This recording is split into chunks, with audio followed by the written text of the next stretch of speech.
বিবাহ পড়ানোর পর জামায় দাঁড়িয়ে কি সালাম ও মুসাফাহা করতে হয়? কারো সঙ্গে দেখা হলে সর্বপ্রথম আমল হচ্ছে সালাম।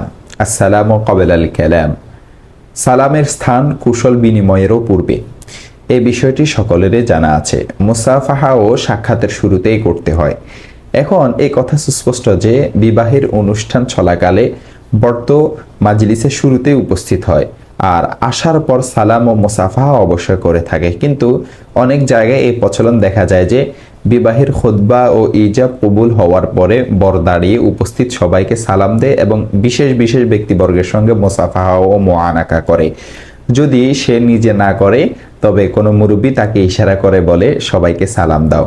এটি অন্যান্য রসম রেওয়াজের মতো একটি রসম, এটি সুন্নত নয়, আবার যুক্তিযুক্ত কোনো কাজও নয়। ইজাব কবুলের পরে সুন্নত আমল হচ্ছে নব দম্পতির জন্য বরকতের দোয়া করা। যে দোয়ার বাক্য হাদিসের মধ্যে এভাবে এসেছে, বারাকাল্লাহু লাকা ওয়া বারাকা আলাইকা ওয়া জামাআ বাইনাকুমা ফি খায়র। দেখতে পারেন জামিউ তিরমিজি হাদিস নং 1091।